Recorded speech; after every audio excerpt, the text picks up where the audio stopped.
Baik, bismillahirrahmanirrahim. Assalamualaikum warahmatullahi wabarakatuh. Pertama-tama perkenalkan, nama saya Nur Indah. Di sini saya akan mencoba menjawab beberapa pertanyaan dari mata kuliah Ilmu Al-Quran. Pertanyaan yang pertama yaitu, sebutkan dan jelaskan hikmah diturunkannya Al-Quran secara berangsur-angsur.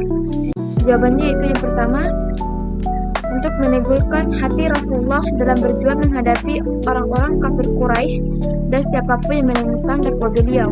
Yang kedua, sebagai mukjizat, mengingat banyaknya tantangan yang dihadapi oleh Rasulullah SAW, termasuk beragam pertanyaan yang bernada memojokkan. Mereka menanyakan tentang alam gaib, masalah haid, hilal, bulan sabit, hingga urusan roh serta hal-hal yang rumit. Maka dalam Quran surah Al-Furqan ayat 25 sampai dengan 33, Allah berfirman yang artinya, tidaklah orang-orang kafir itu datang kepadamu membawa sesuatu yang ganjil, melainkan kami datangkan kepadamu sesuatu yang benar dan yang paling baik penjelasannya. Yang ketiga, dalam rangka memelihara ayat-ayatnya dengan berangsur-angsur, itulah pemahaman terhadap setiap ayat dapat dicerna dengan baik serta mudah untuk dihafalkan. Yang keempat, memberi solusi hukum. Wahyu Al-Quran yang turun merupakan solusi umat yang diberikan secara bertahap. Contohnya dalam masalah penghapusan beberapa tradisi Arab seperti minum-minuman keras. Yang kelima, sebagai bukti bahwa Al-Quran bukan rekayasa Nabi atau manusia, akan tetapi benar-benar wahyu dari Allah SWT yang telah menciptakan segala hal yang ada di muka bumi ini. Pertanyaan yang kedua yaitu, jelaskan sejarah Jam'ul Quran wa Kitabuhu. Jam'ul Quran wa Kitabuhu adalah proses pengumpulan dan penulisan Al-Quran yang dilakukan sejak zaman Nabi Muhammad SAW hingga pada masa Utsman bin Affan. Pada zaman Nabi Muhammad SAW, beliau memerintahkan kepada para sahabatnya untuk menghafal Al-Quran yang diwahyukan oleh Allah SWT. Untuk menghafal Al-Quran yang diwahyukan oleh Allah SWT, para sahabat menghafal Al-Quran dengan cara mempelajari ilmu atau 10 ayat setiap kali berkumpul. Selain itu, Nabi Muhammad SAW juga melantik para sahabat yang dipilih untuk mencatat wahyu-wahyu tersebut, seperti Abu Bakar dan Umar bin Khattab. Pada masa Abu Bakar As-Siddiq, pada masa ini Al-Quran dikumpulkan dalam bentuk hafalan dan catatan-catatan yang terpisah-pisah yang disebut suhuf. Pada masa Utsman bin Affan, pada masa ini semua hafalan dan suhuf yang terpisah digabungkan menjadi satu, yang disebut Mashaf Iman. Mashaf Iman ditulis dalam bentuk huruf Arab yang belum disertai titik.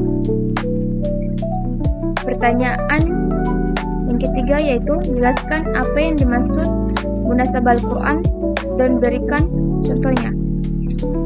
Munasabah Al-Quran ialah sebuah konsep dalam ulumul Quran yang membahas tentang pemahaman makna secara komprehensif dengan menghubungkan antara ayat-ayat sebelum dan sesudahnya, antara pembuka ayat dan penutup ayatnya, dan antara ayat dengan nama surah yang menjadi tema sentralnya. Sebagai contoh, dalam ayat, bunuhlah orang-orang musyrikin itu di mana saja kamu jumpai mereka, dan tangkapilah mereka, kepunglah mereka, dan intailah mereka di tempat pengintaian. Quran surah At-Taubah ayat 9 sampai dengan 5. Pertanyaan yang keempat yaitu, berikan masing-masing satu contoh ayat Makkiyah dan Madaniyah. Contoh ayat Makkiyah itu ditinjau dari sisi ketegasan metode penyampaiannya. Contoh ayatnya yaitu, Bismillahirrahmanirrahim, fatawallana anhum yawma yad'ud da'i ila syai'in nuqar. yang artinya yaitu, maka berpalinglah kamu dari mereka, ingatlah hari ketika seorang penyeru malaikat menyeru kepada sesuatu yang tidak menyenangkan, hari pembalasan. Yang kedua yaitu Madaniyah. Ayat Madaniyah itu ditinjau dari sisi kelembutan metode penyampaiannya. Contoh ayatnya yaitu Bismillahirrahmanirrahim. Ya ayyuhalladzina amanu awfu bil uqur ahilla syalakum bahimatul an'ami illa ma yat'ala alaikum ghaidam muhillas saydi wa antum hurum innallaha yahkum ma yurid, yang artinya, hai orang-orang yang beriman, penuhilah akad itu, dihalalkan bagi kalian binatang ternak kecuali yang akan dibacakan kepada kalian. Yang demikian itu dengan tidak menghalalkan berburu ketika kalian sedang mengerjakan haji. Sesungguhnya Allah menetapkan hukum-hukum menurut yang dikehendakinya. Baik, itulah tadi beberapa jawaban dari saya.